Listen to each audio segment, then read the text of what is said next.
Alright, so from our last video, we constructed parallel lines using two congruent angles.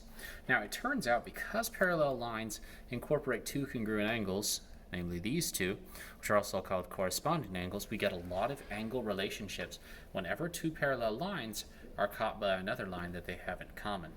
This line that they have in common is called a transversal. Let's talk about these relationships.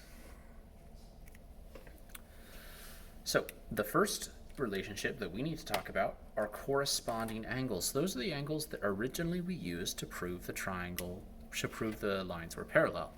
So 6 and 2 are corresponding angles, which also means that they are congruent.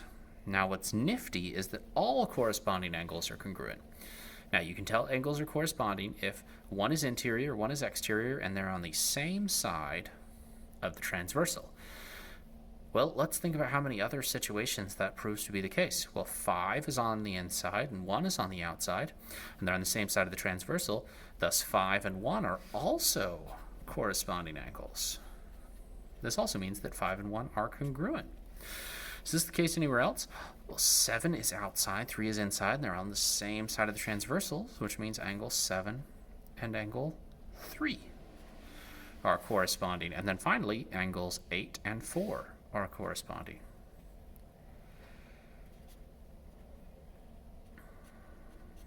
So there are 4 sets of corresponding angles that we see here, and all corresponding angles are congruent to the angles they correspond to. So 3 and 7 are congruent to each other, but that doesn't necessarily mean that 3 and 8 are congruent to each other. 3 is acute and 8 is obtuse.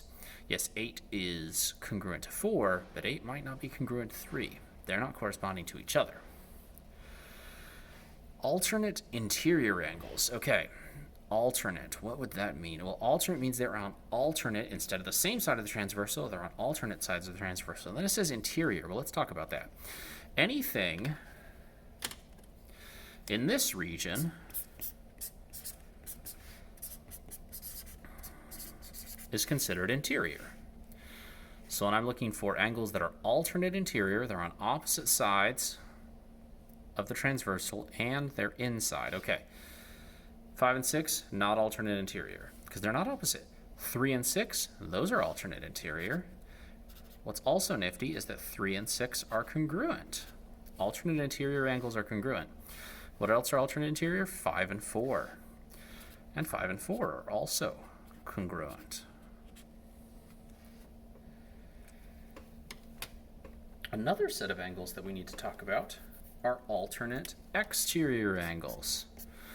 Well, if in between the lines is interior, it should come as no surprise that outside the lines is exterior. Well, our angles that are exterior and alternate exterior are 1 and 8. Notice that those are also congruent. And 2 and 7.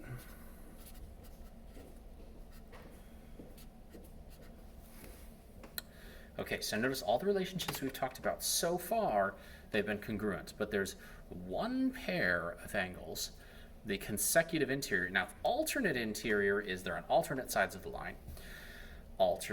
Consecutive interior means they're on the same side of the line, and they're inside. So same side of the line, we have 3 and 5. Well, guess what? The measure of angle 3 plus the measure of angle 5 is equal to 180. So consecutive interior angles are the only pairs that are not congruent. They add up to 180. Also the measure of 4 and 6.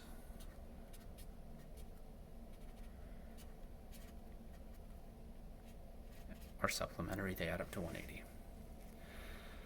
So when we're dealing with consecutive interior angles, they add up to 180. Pretty much everything else is congruent.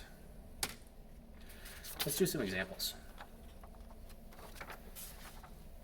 Let's say you're given this and you're told that these lines are parallel. Always need to mark the lines parallel because we can't just assume. Let's say I give you 2 angles. I say this angle is x plus 100. And I say this angle is 5x.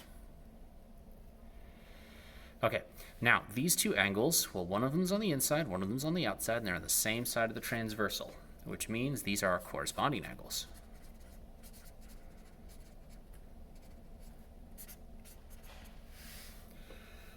So if they're corresponding angles, they're congruent, which means that x plus 100 equals 5x. Let's go ahead and subtract x from each side.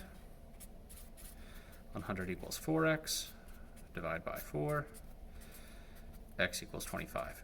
Now, if I want to find the measure of one of these angles, all I have to do is plug that 25 in for x.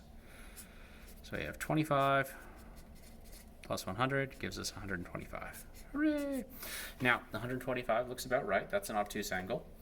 There we go, corresponding angles. What if I gave you something like this?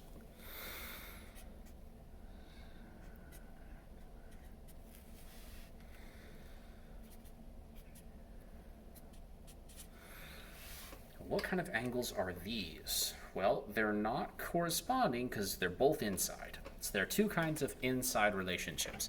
We either have alternate interior angles or consecutive interior angles. Now, if they're consecutive interior angles, we have to add them up and set them equal to 180. If they're alternate interior angles, we have to set them equal to each other. Well, are they on the same side or on alternate sides?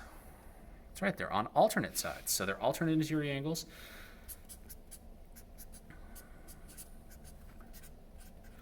Which means that they are congruent, so 7x minus 5 equals 3x plus 10. Subtract 3x from each side. While we're at it, let's add 5.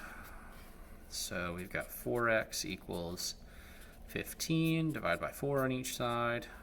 X equals 15 over 4. And if I wanted to find the measure of any one of those angles, I would plug in this 15 over 4 in for x. 3 times 15 over 4 plus 10.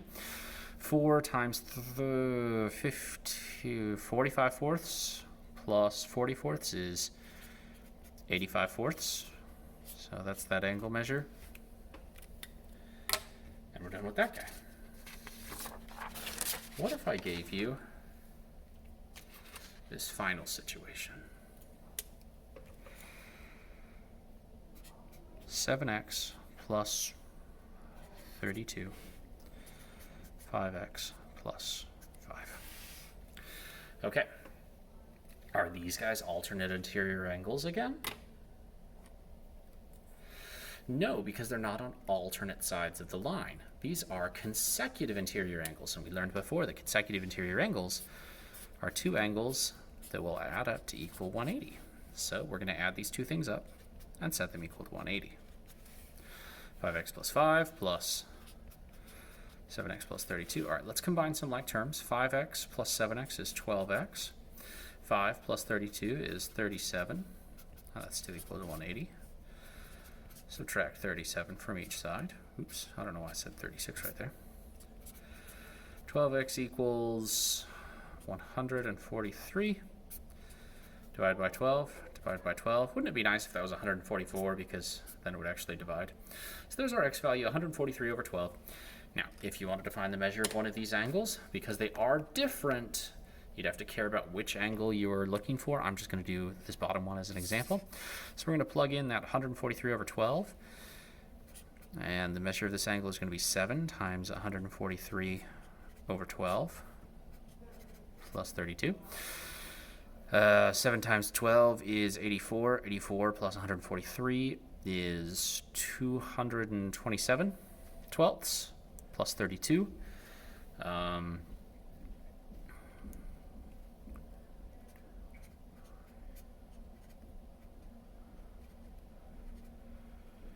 Which is another big number.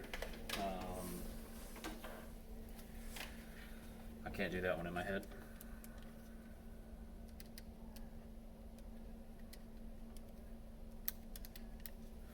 .611 twelfths.